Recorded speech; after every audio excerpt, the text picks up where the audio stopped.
Hey, hey,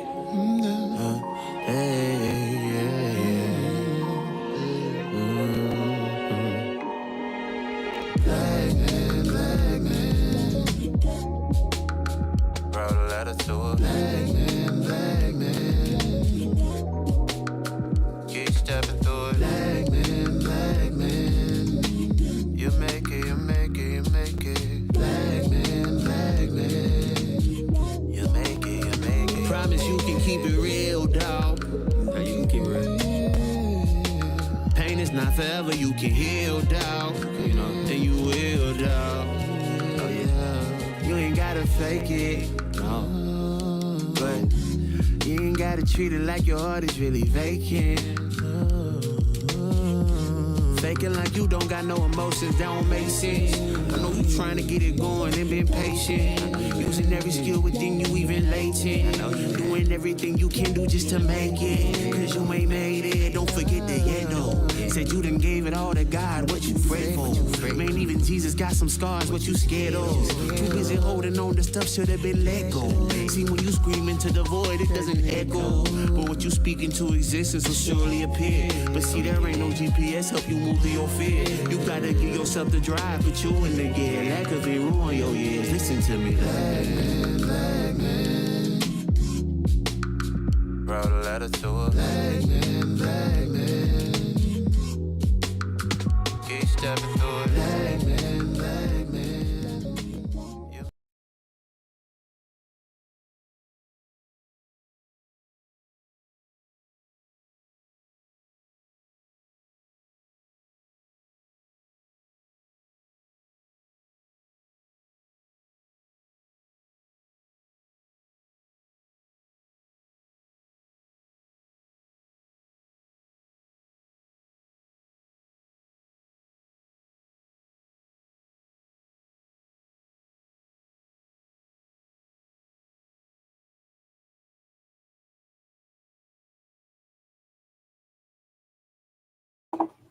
Good evening, good evening, good evening, and thank you so much for tuning in to another episode of Letter to a Black Man, the podcast. I am your host, B. Renardo, and I'm so excited to have you on in front of me right now for this next episode. Today is actually a conversation that oftentimes is one that is like often fearful within the Black male community, from the stories that I've heard and from just like personal experiences. We really haven't talked about our sexual health. So today's episode, which is the reality, the risk, and the responsibility, we're going to talk about why are Black men afraid of getting tested, or why are Black men afraid to know what their sexual health is. So joining me today for this conversation is a brother and a friend, Mr. Darrell Early. Before I bring him on, he and I did my official, like original podcast about 3 years ago in July, make 3 years. And we actually had this same conversation, and the response was great. So I was like, okay, since I'm doing this new relaunch of the podcast, why not bring them back on to have a conversation? So we're going to dive into the risk, the responsibility, and just knowing what it is that we as Black men can do to stay on top of our sexual health. So please put your hands together as I bring on Mr. Darrell Early. Hey, good evening. How are you? I'm well, man. Thanks for No having problem. me. How you doing today? I want to do a prolific introduction because I'll let you do that yourself. But I'm super excited to have you on for today's conversation. I believe that it is necessary, especially in today's climate with so much that's going on, that Black men need to be on top of their not only health, but mainly their sexual health. So if you don't mind, introduce yourself.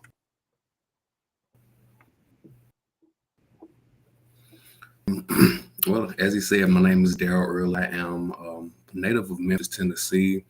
Been living in Nashville for most of my life. I love the city.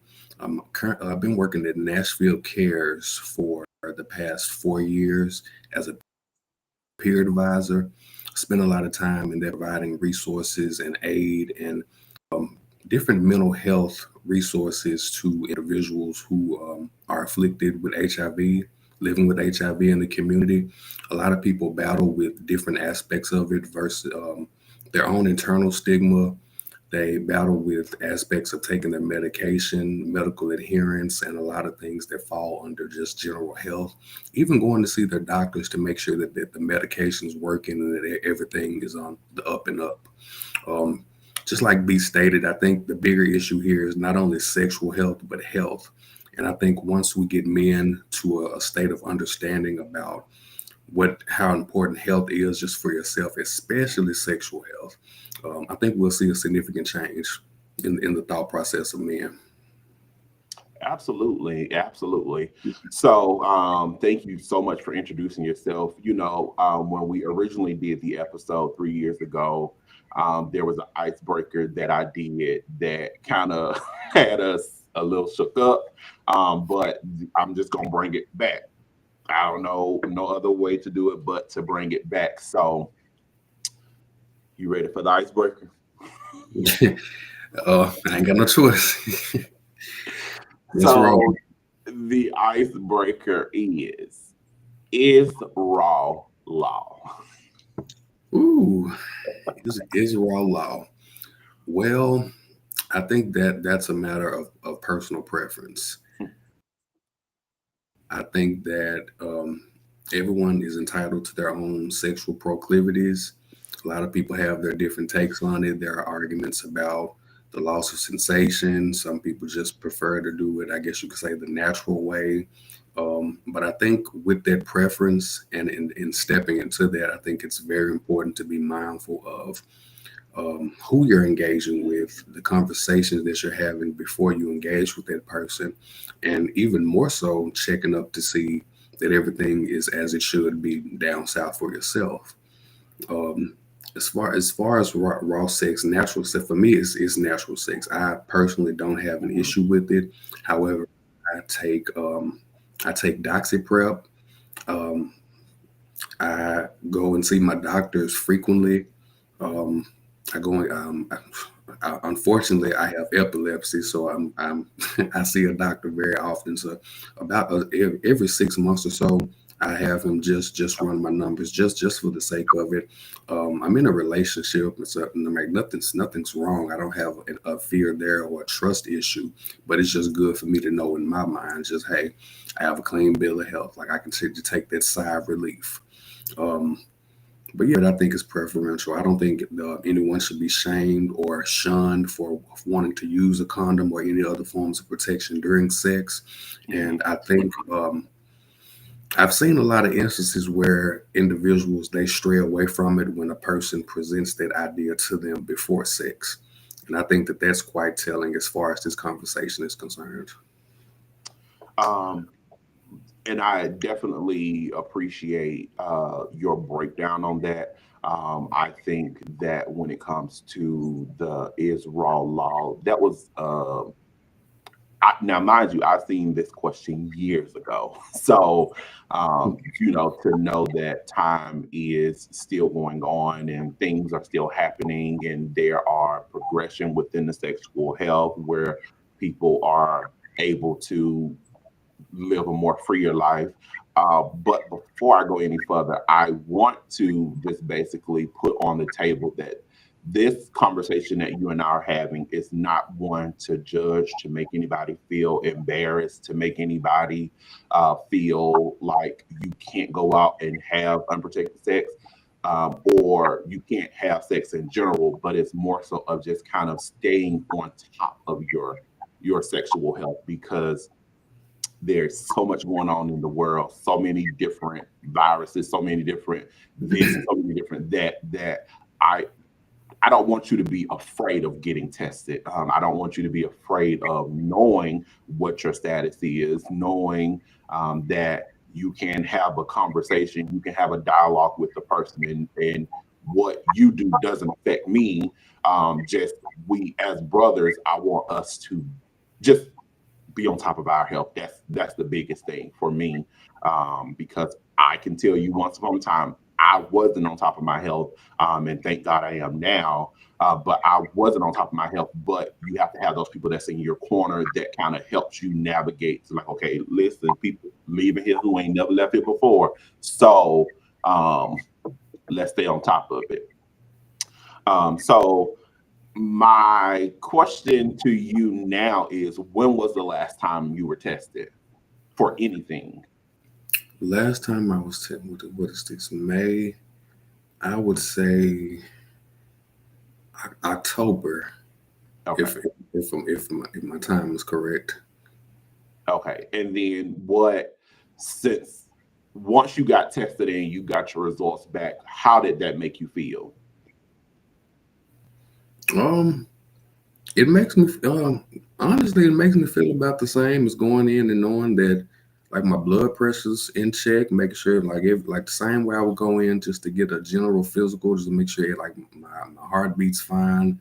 That's how I look at it. It lets me know if anything's off, because the thing with STIs is that they can be asymptomatic.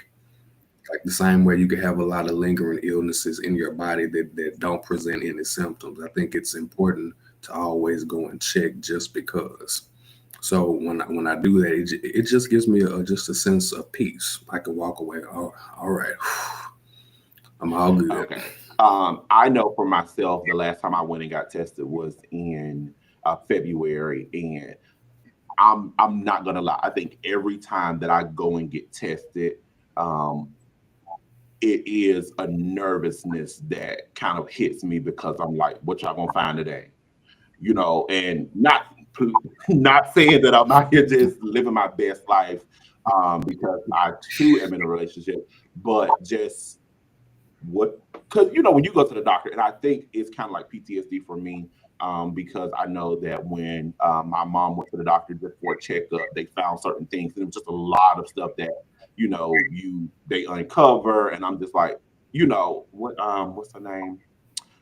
Yvette said, I just came here to dance and that's it. I just came here to get tested. That's it. Don't come looking for nothing. Don't come looking for nothing else. Just kind of let me know what's going on with myself. And again, to being in a relationship, we have had the conversation, about sexual health and what does that look like to them. So therefore, I don't feel like that's a taboo topic. So is that like something that you and your partner have a conversation about? And if so, how often do you have a conversation about sexual health? I think that was that was the the significant icebreaker from the get go. For anyone who I've engaged with, I think I I guess, for lack of better words, I guess you could say that I put them to the test, and I asked them a series of questions, and how they answer or how they choose not to answer, or if they run Mhm. away, all of those things can be quite telling in their own sense. Um, I think it's a green flag for me when a person is very Mhm. open about their sexual status, particularly their HIV status.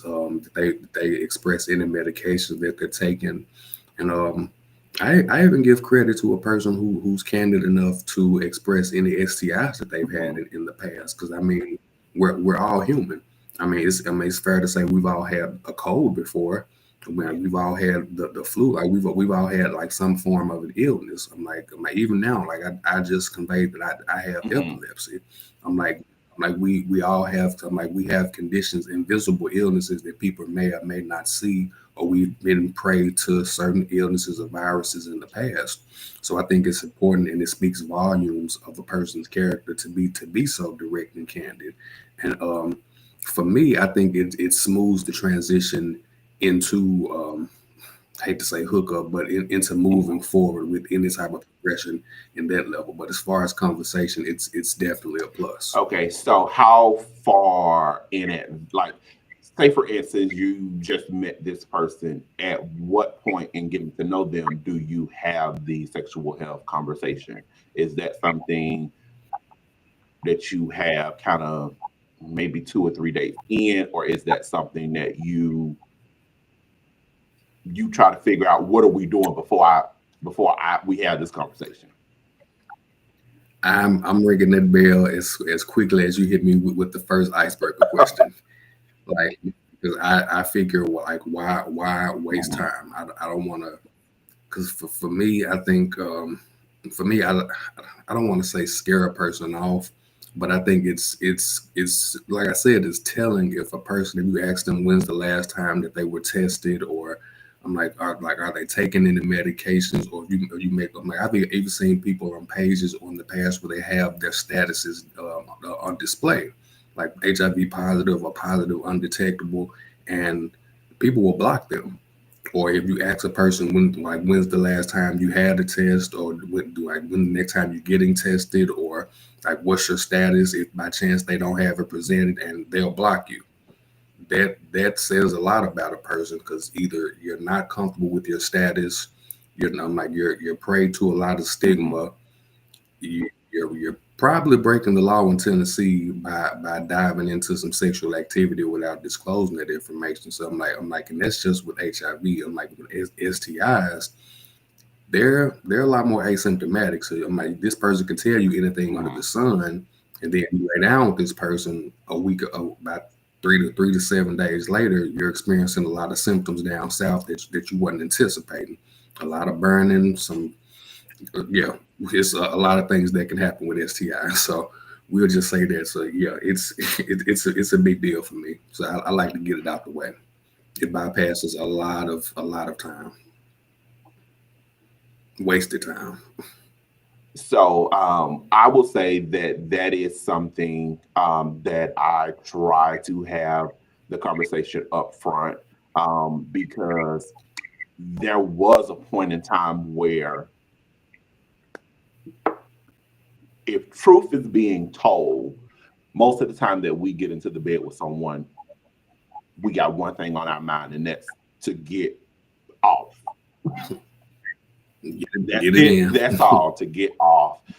So, and no, let me take it back. For me, when I have been in a space where I have been at the point of about to do sexual intercourse, in my mind, I think of what is their status?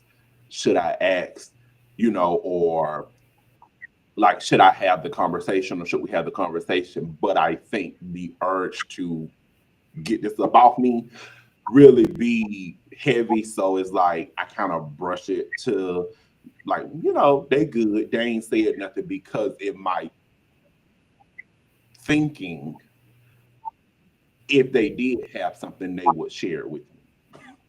But that definitely was not the case. And then even to kind of piggyback off what you said when it comes to dating apps or how they have it displayed, I have seen where people would have their status displayed. And to you, like the part of me, I'm like, okay, well, hey, they know they're on top of their sexual health. But then maybe them being so forthcoming with theirs kind of makes you like, okay, well, I don't know what my health status is, so I'm gonna block them. But it's so many that it's like a rabbit hole of things that can kind of go into the thought process of it, which is oftentimes why when you're on those dating apps, those very people that you rejected will move that and they'll sleep with you anyway. Or let's think about the people who don't or are not so forthcoming with their sexual health, who knowingly know they have something, but because they see how you rejected their friend, and plus people talk, they withhold that information because, again, just as you want to get it up off you, they want to get it up off of them too. So how, like, what would you say to kind of just have a person to just kind of check themselves and like, okay, they're on top of their sexual health, so at least I need to know, like, be on top of my sexual health. I think that ranges on an individual basis. So some people are just more responsible, and to a degree more mature in taking the right steps in, like we said, like getting themselves tested with overcoming their own inner adversities with coming to the realization of the possibilities of certain, of possibly living with HIV or having acquired an STI, if not multiple, or all of the above. People live certain lives. People like you have people who are sex workers. You have people who just are just promiscuous. You have people who are deceived. You have people. It's just it's a it's a wide spectrum of possibilities when it comes to laying down with someone and you're not using protection, which is why it's very important to utilize protection. Um, I think we all get to a point where we whether it's whether we're under the influence, whether we're extraordinarily aroused, whether we're just extraordinarily attracted to a person, I think we all have a moral Hmm. compass. We have a little version of ourselves. And like there's a little Jiminy Cricket that's sitting on our shoulders telling us, hey, be careful. I'm like, think about what you're doing. I'm like, you're almost at the point of no return. And we choose to listen to that or we choose Hmm. not to. I'm like, that's part of the experience of being a human. We have free will. But with having free will, there is essentially a roll of the dice as well. So I'm like, it's a matter of it's weighing out what you want in that moment, or some cases how level headed you are, or how bad do you want to be with this person, or has this person truly been honest with you, and do you have enough trust in this person to take that Hmm. step with them? Like I've seen people engage with a person, and the first night is like, listen, you cool, I'm down with raw sex, but this first night, like until we go and Hmm. both get tested, we gotta strap up. Like no question about it. Like you saying you ain't got this, you saying you ain't got that. I'm saying this, but you don't know me from the man on the moon. We just trying to have an experience here. So I say like we both get test results. We're going to get tested together. We both everything's good to go. Fine. After that point, raw can be law. But once again, it's just it varies by Okay. individual. So, what do you think is the biggest myth Black men believe about getting tested? I think with black men, not to generalize, but black men have to a lot of times they have to be an inch away from death before they even consider going to a Hmm. doctor. So when it comes down to sexual health, and I have to just consistently emphasize this, a lot of times STIs are asymptomatic. So if you're not experiencing any type of growths, if you're not experiencing burning urination, if you're not experiencing discharge in your mind, you're Hmm. fine. You don't have anything. You can keep moving as normal. But a lot of people aren't fully educated on that. They think just for you to have an STI, you have to have some blatant, obvious symptom, and that plays into it on one level, and then on another level, when it comes to sexual health, a lot of guys just tend to think that if you go to the doctor, if you even so much as mention it to someone that you're going to the doctor for your sexual health, something's already wrong Hmm. with you. Like you're going because you caught something. You're going because something's wrong with you. No, I'm like, what's wrong with wanting an update? What's wrong with one? I'm like, you've gotten a new partner. I'm like your ex partner may have cheated with you. You may have been with a few more people than you remember or you realize, and you just want to just a Hmm. checkup. I see nothing wrong with that, but it's a bit of a community issue. Okay. So, with that, do you think, like, in or what would your thoughts be on Black men? Does it question their masculinity for them to go and stay on top of their sexual health? And we're talking about not even just like heterosexual, homosexual men, like just men in general. Um, do you think it questions their masculinity when it comes to being tested? I hate to keep that I hate to keep that line there between the sexual orientations, but I think for men, of the heterosexual persuasion, I think there's an element for them that it undermines their masculinity to be seen going to get an HIV test, because there's such a high stigma still all of these decades later that if you have HIV, that it's still a predominantly gay disease, or it's a disease that only gay men can get. So the inability for a man of the heterosexual persuasion to subscribe to that ideology, it makes it hard for them, if not impossible, to take that step to understand what's going on with your body. And I think with that, I definitely piggyback up off of that. I can honestly say when it came to just growing up, I didn't have the birds and the bees conversation. So it's kind of like you have to go through trial and error, or you hear people, but I think back then you saw a lot of commercials, but you didn't have that person to say, hey friend, let's go and get tested, or like at that time it was just kind of like so taboo. You didn't have people that was on top. Like it wasn't something that you talked about. It was not anything that you talked about. Whereas now it's pressed down our throats to kind of get tested. It's more, it's still not talked about as in within the Black male community or in the men community at all, but definitely it's just one of those things that but you don't want to go through the process of knowing, because it may make you look weak to be on top of your health. But you right here with bad, bees. That's what y'all call them, not me. But you right here with the bad bee, and you just want to just have your way, and then you have all these children here, like you have all these children here, but you won't stay on top of your health. I don't understand. And I think that's an issue within itself.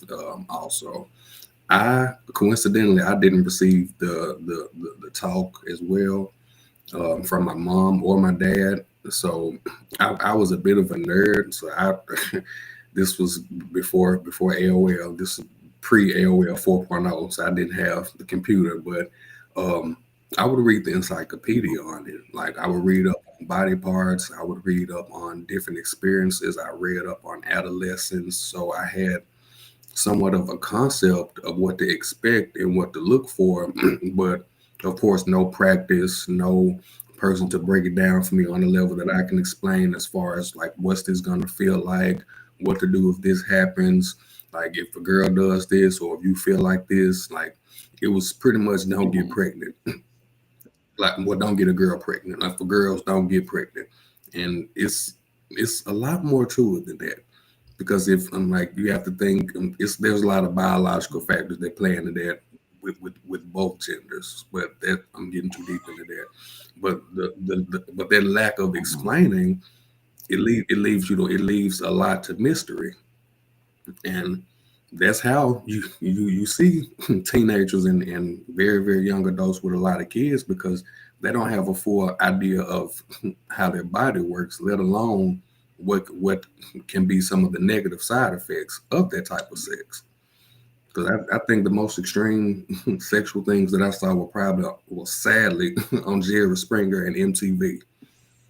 Neither one of those were positive experience for developing adolescence. But that's all I had at that time. So I can only imagine what other people have. Absolutely. Or had. Absolutely. So have you ever avoided getting tested even though you felt like you should have gotten tested? No. I'm too much of a hypochondriac for that. And I grew up with my mom she was somewhat like that, and my grandmother she was just big on going to the doctor. She was big on just taking care of your health. So if anything was wrong, if I even looked off, nope, you going to the doctor. You look a little flushed today. I'm setting you an appointment now. So part of that is instilled in me. So I think as far as testing goes, I never had a hesitation about going. I'm like, even if it was someone who I trusted, I was like, no. it's been a little bit too long since we've engaged. It's like, yeah, you cool, but it's like, I don't know who you've been with these past 6 months, or I've been with someone these past 6 months. I need an update. So for now, it was never a hesitation for me. Because it's one of them things. I got to put myself first, Lucius. I got to put myself first. Yeah. How was sexual health discussed in school? I know we all kind of went through sex ed, but how was it discussed with you in school, or was that topic avoided? It was somewhat avoided. I went to a Title I school in Memphis. The most we were exposed to sexual education was through biology. And once Mhm. again, just similar to me reading an encyclopedia, like they teach you the body parts. There's no in-depth explanation of how each, like, the body parts work, the anatomical processes. Like, there wasn't even so much as a video of someone giving birth. Like, all of that was foreign to me. I remember doing sex ed in school, but I definitely don't remember hearing much about, like, I know they probably grazed over STIs and HIV and all of that. But I think the most they told us or taught us about was condoms, and how for men to properly put the condom on. But I think that was kind of it. Again, I may have missed class that day when they tried or decided to, go into depth of what sexual health, like getting tested. I don't think they told us about getting tested. They just told us how to put the condom on. Because I think at that time when you're younger, you're more curious. So if I can help you with the condom on, at least we ain't got to worry about you having no children. But I think when the reality of it is, we still need to know some of the consequences, um, if we do decide to have sex, because it's, yeah, we need to know the consequences. And to that point there, I'm sure in 2025 that this create a lot of controversy and create a massive amount of backlash. But I think it would be important for parents who consented, of course, to allow their kids who take sex ed classes in school where they offer it, to have them get tested, to have them actually go through the experience. One, if by chance they are sexually active and their parents don't know, and they've acquired something, that can be communicated and handled, so there's not like an outbreak of that virus, or whatever STI they may have. And then, of course, it gets them familiar with the experience from a young age, not to amplify or accelerate their sexual activity, but to get them more comfortable with it. So it's something like this. Okay, I'm like, just gonna go in here, give them some urine, they can draw some blood, good to go. Yes, I definitely think that probably, or that could be a benefit, because I think with today's time and just how social media is, there is more sex on the internet than I'm used to. You used to have to It's use, everywhere. what is it? What was it called? Like, you used to have to use proxies to go and access certain websites or certain things, but now it's just like it's thrown on you.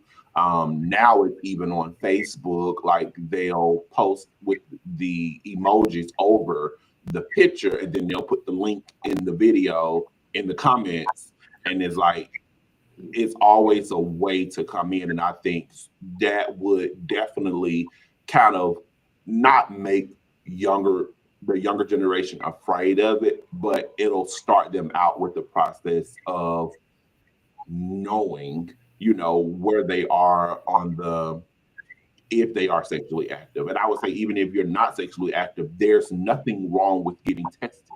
Um, Mhm. I go get tested. And I think now, just being 35 years old, I hate to say this, but I've been more on top of my health in general, but I also have a strong support system that makes sure like you can't afford, because I will, if a piece of rain hit me in the head, I'm gonna get sick. So it's like, and I wasn't going to no doctor. I wasn't. So now, because of my support system, what I can't do is say, "Oh, I got a doctor's appointment," and I come back and I can't tell them what the doctor's appointment consisted of. But now, hey, I went and did this. I done got my blood work. Now I'm a little bit more comfortable, so it's not so taboo to talk about like my sexual health, or just health in general. Like, yeah, like I deal with high blood pressure, but now it's monitored. I'm working out, trying to lose a little weight because I want to come off of that. But I think just in general, just staying on top of my health now has made it like more exciting because now the doctor visits are a little bit easier and more tolerable because when I used to go, you was always telling me something I was doing wrong. Now that I'm doing it right, nah, nah, boo boo, I got you. So, you know, yeah. So let me see. Was shame or fear ever associated with sex or sexuality in your household? Mm, I would say sex wasn't necessary. It wasn't a fear or a shame around it. Um, I would say there was a link. There was a lingering Mhm. curiosity. Um, I was raised in a single parent home. I had my father had visitation, so we would go to his house on every other weekend, and I think both of them had their own type of Mhm. curiosity. I think with my mom, she was more curious, and she eventually came to realize my sexual orientation and sexuality. So that became less of an issue Mhm. for her understanding my behaviors. I think with my father, it was more so just a curiosity if I was sexually active. Just as I think, just as a man, you're Mhm. you're curious, like, hey, like I'm like, what's my son doing? I'm like my son making me proud, is he all of that type of thing, and it was a unique dynamic having to experience the two of those in the way that I did. Um, but I think shame, not necessarily. Mhm. I don't think there was shame. There was never a push to get to do anything. There was never um, like a Bible beating per se about getting anything early. It was like you're human, and of course, both of my parents had me young, so they understand. Like, listen, I understand, but like if you are doing anything, just make sure that you're doing it the right way, because I ain't finna be babysitting no kids for you. And having significantly younger Mhm. siblings, I was able to see that firsthand. So I was like, no, I'm like, I don't want to do that now. So I'm fine on that. I think for me, whew, I was sneaky, so it really wasn't a topic of discussion. I was the angel child up front. And I'm just gonna leave that there because I think I was a little bit more curious. I think honestly, like it was my mom, my grandma, my aunt. Like I was in a household full of women, so and my sister and my brothers, but like I didn't have like the male figure to go and have conversations with about like sex. Like my stepdad was in the picture, but we didn't have that type of conversation. I know like my sister, she would be comfortable telling my mom everything, but I'm like, girl, I'm not telling her that. I would talk to my sister about it, but I'm like, girl, I'm not telling her that. And I like when I tell you, I better not hear it again. So it was, slightly on a sneaky, uh, but thank God for growth and maturity. Thank God for, I'm like, I I'm ain't like, get. I'm like, some of us are lucky to be able to operate off the grid. I'm like, I was the nerdy kid, so you don't have many suspicions about the nerdy kid. Because I would be outside, I would walk around the neighborhood, but it's like I don't feel like I did any wrong, and I know that. like my mom and grandma, they would be like, I know he doing something, but you ain't heard it from me. I know all your business. You better not know none from me. But now I am a little bit, more open because again, it was just so closed off to having that conversation that I'm like, okay, now that I'm on top of it, like I've encouraged my sister, I've encouraged my brothers to go and just kind of know where they are sexually, and I don't know what they're doing because now they sneaky, but I do encourage them to kind of stay on top of their sexual health. Um, so I'm excited about that. Um, I have a question and we'll go in this direction. What do you remember learning about HIV and AIDS growing up? Absolutely nothing aside from the few celebrities who acquired it, Hmm. the fact that it was a bad thing and that it could kill you, and you should wear a condom just to protect yourself from it. That's literally all I knew. Like the concept of it being a virus, like treatment efforts made towards it. Like I knew, like there was none of that. Like I'm like back then, early '90s, like you weren't seeing commercials and like the conversation about it. Like it was still taboo. Like you have to think Hmm. Easy E had just died. I think a few years. No, I don't want to date myself. Say Freddie Mercury. That may have been further back. Magic Johnson had came out and told the world that he was living with it. So that's pretty much that was my relationship with the identity of HIV at that time as a kid. I would say, and I don't know who I heard this story from, but I think it was so fearful. My knowledge of learning about HIV and AIDS is if you get it, there is a white van that's going to come to your house, pick you up, and take you to this undisclosed location. That's it. That's all. When I Wow. say, All when right. I say that was nerve wracking Taken. because I'm like, oh, I don't want that. Cause if they finna just come pick me up in the van and like no windows, no nothing, like I could be walking down the street and then somebody come and just whoop me in this van and take me to this undisclosed location. What do I do now?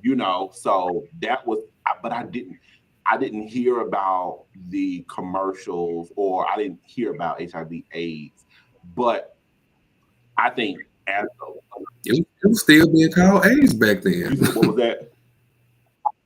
It was still being called AIDS back then. Like they hadn't even gotten politically correct enough to just say Because it's HIV. like when you have sex, you skip HIV, you just got full blown AIDS, and you got so long to live. So we ain't gonna have you with the mass population with it. We just gonna take you over here and you figure it out from there.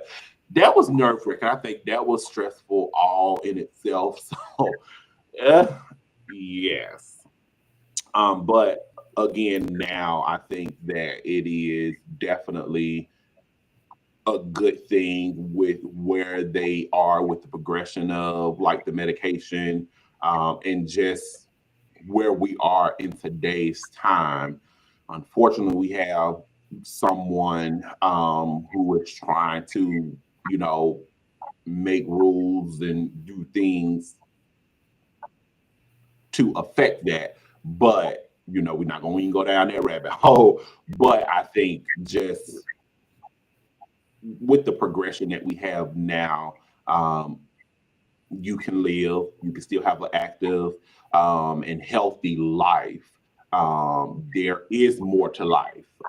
So it's not a death sentence as it once was, quote unquote. It is more so you are able to still live a happy, healthy, work regular, still be outside on the weekend, be outside all week if you want to. You can still live. Um,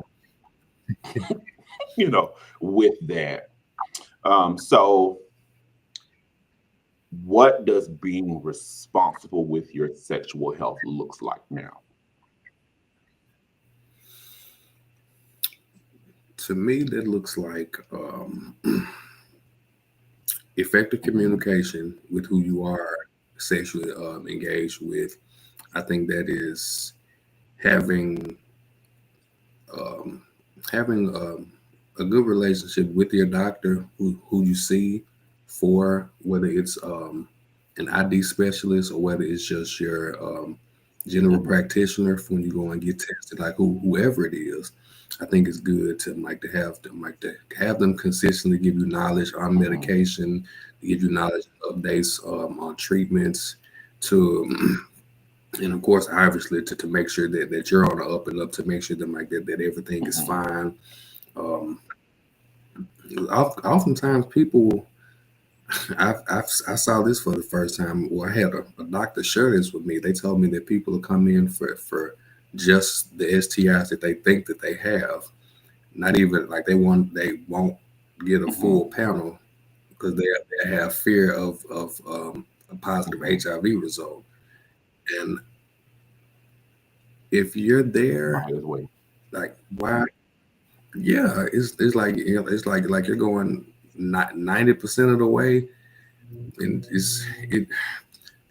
I just say it's important to have a good relationship with your healthcare provider about your Absolutely. sexual health, because even that individual can help break down the stigma that you may have and some of the internal battles. I'm like, of course, they're not going to be your therapist, but they can help you better process and guide you into getting Mhm. tested, because God knows like how they could benefit you or others who get sexually involved with. And I definitely agree with that. I think the biggest thing that you stated that just and I have to go back and say for me, I was not a communicator. So definitely the effective communication part played a major role. Like being able to effectively articulate where you are and just kind of be knowledgeable of whatever your situation is, whatever your condition is, just being knowledgeable of it so that you can share that with the person. Because although you may have had, or like you may be living with HIV and undetectable, or you may have had previous STIs, you're still worthy and capable of being loved, but having that communication with your partner, your boyfriend, your girlfriend, or just whomever you decide to have a sexual connection with, it makes it,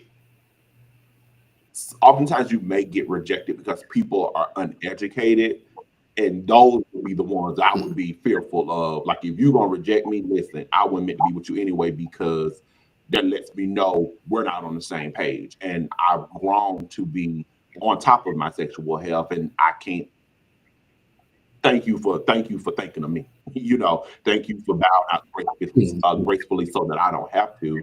But I definitely think that effective communication will either make or break, but at the end of the day, it will make we as men more capable of being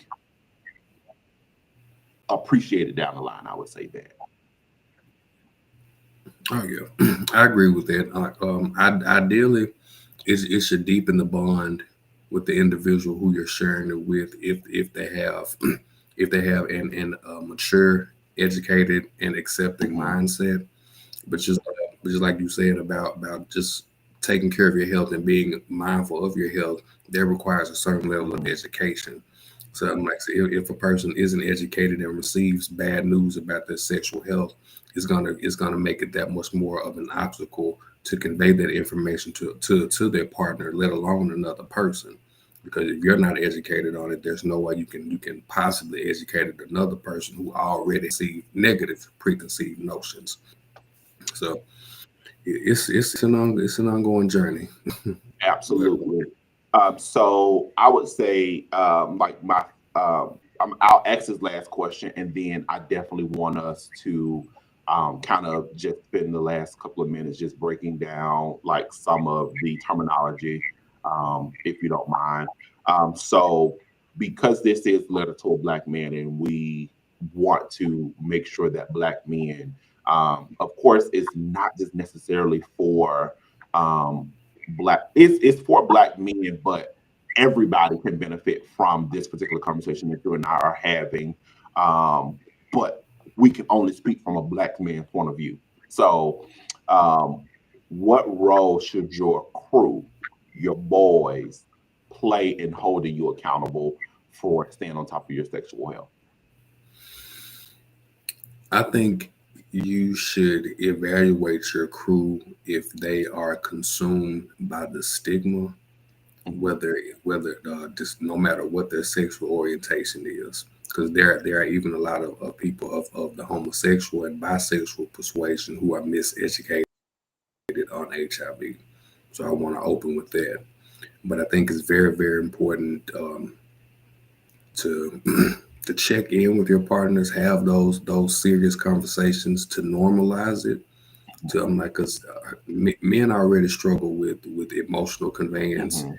and a lot of times men don't have that outlet. So with something as sensitive as sexual health, I'm like, even if it's not, I say even if it's not your full circle, I'm like, even if it's just your closest homeboy, I'm like your best confidant, whoever. I'm like, just have that one person who you can pull to the side and talk to. It's like, hey man, I got something I got to rap to about. But hey, and I need your 2 cents on this, or what would you do in this situation? That it plays into breaking down the stigma. It helps widen the mindset for those types of conversations, because when you have people consumed by stigma, especially in domains where masculinity and hypermasculinity dominate, Mhm. absolutely dominate, it's hard to break through that barrier. So I think the more it's Mhm. normalized, the more effective it'll be in time. Absolutely, and I would say within that, having your crew, your boys, to hold you accountable, because you talk about so much, and you talk about the next girl or the next guy that you're going to get with. So you've already had that conversation. Definitely creating a safe space to just be able, like, you talk about everything under the sun with your friend group, but sexual health, but you can go and bag the next person, like, you go, like, we're gonna go to the club and our goal tonight is to do this. But why not be able to say, okay, so, hey, what's up? You want me to go with you? I can pull up and we can go. Because I need to go for myself too. Just being able to have that conversation, have you some accountability partners who's not afraid to check you when you need to be checked. And when I say check, it's nothing of a derogatory manner, but it's just to kind of pull your coattail. Okay, well, hey, I've seen you've been a little active lately. You good? You good? Even so much as just one person who keeps the condoms on deck. Be like, hey, I see you got the drinks. I'm like, you got the snacks. I'm like, I know I saw you were talking to old girl. You plan on going to see this girl.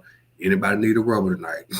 Like, I'm like, anybody, I got them on deck. I'm passing them out like candy. Listen, What's you'll up? get one, you'll get one, you'll get one, but just to make sure that you have like long life, and then you're not putting yourself in jeopardy. Because I think oftentimes what we do is whew, and I know this is probably going to be the worst word to say, we trust people when we don't know them. Like, we trust them with our body or a piece of us, and we don't know them. So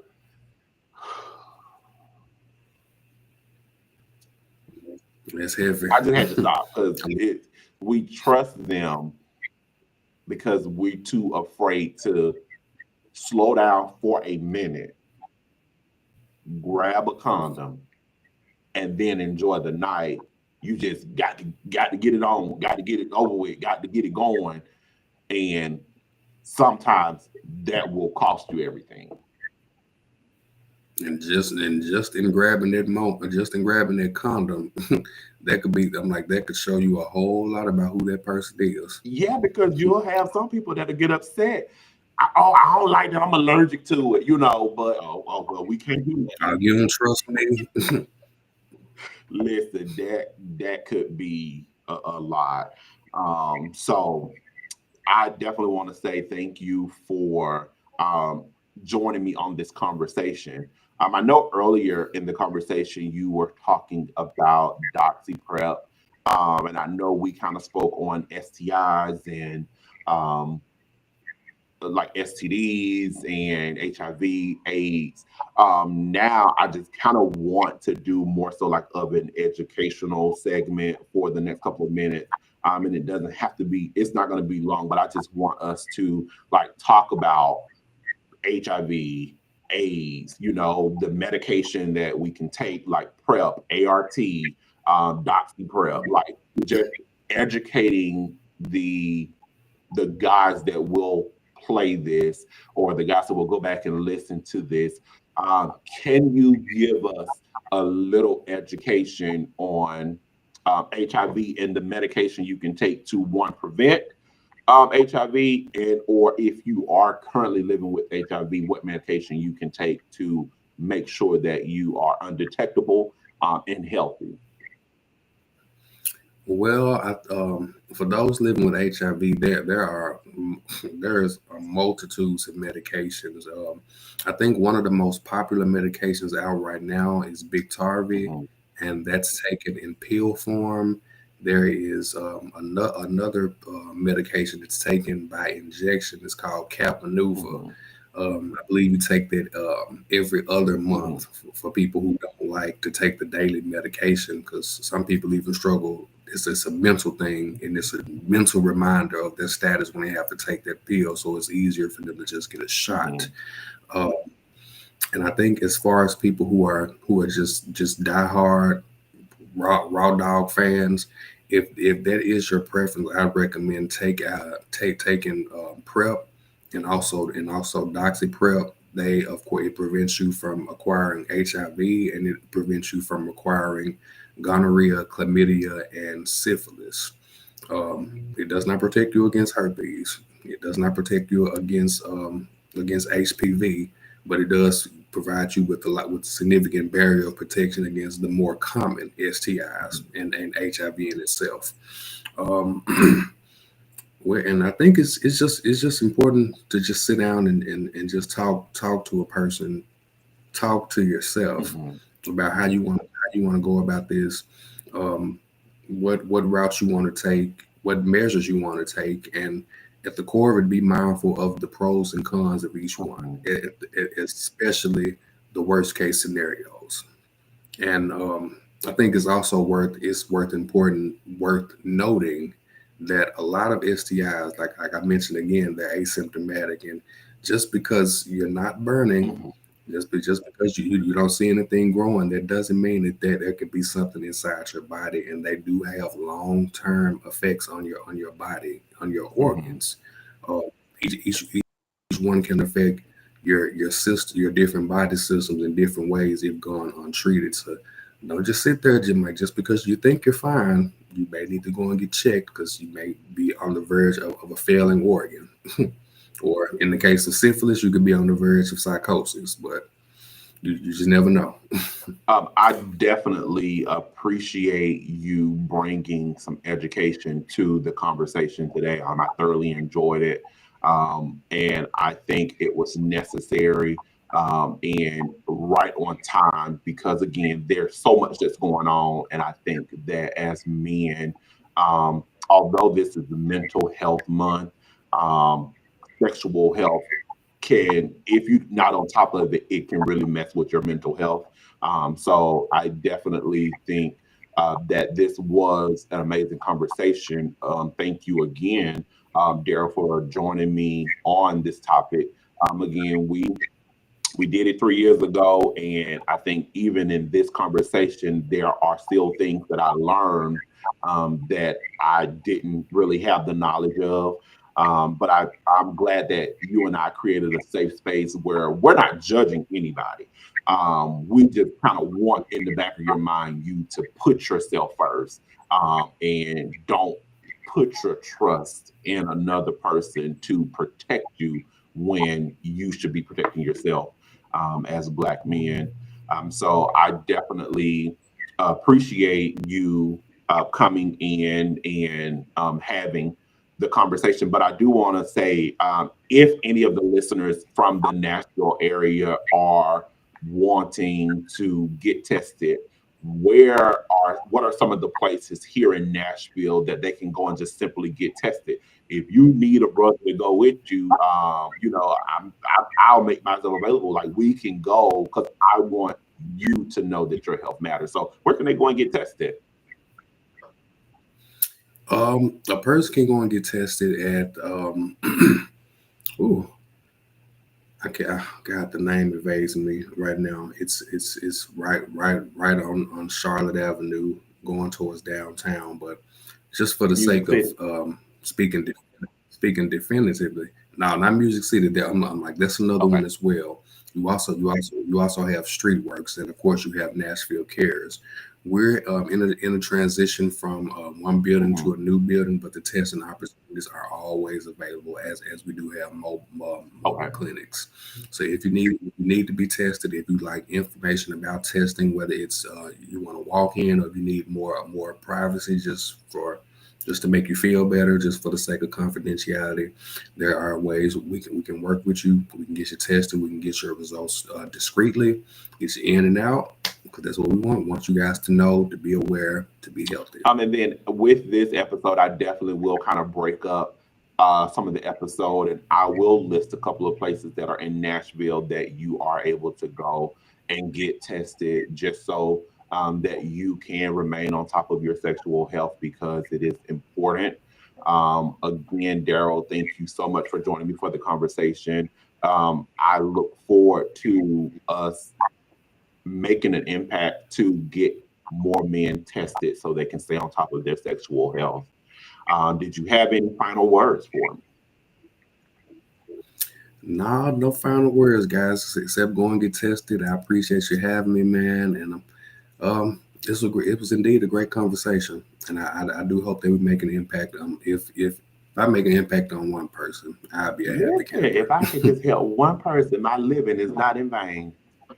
That's it. So I ain't gonna take us to church, but I thank you so much, and we will be preparing to just go out. So thank you again, Darrell. I will be in touch with you. Okay.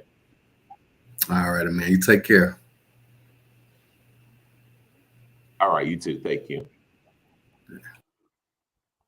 Thank you so much for tuning in to another episode of Letter to a Black Man, the podcast. Again, I am your host, B. Bernardo. Today's conversation again was this was a safe space created to not judge anyone, because we all live in a time where we just like what we like. So in that liking what you like, it's okay.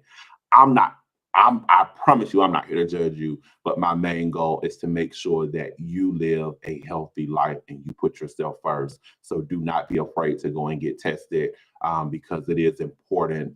You can help yourself and others whom you come in contact with. Thank you so much for tuning in to this episode. I really enjoyed having the conversation. Again, thanks, Darrell, for tuning in, logging in, and educating me a little bit more on sexual health. And until next time, stay on top of your mental health and stay on top of your sexual health. Thank you and have a good evening.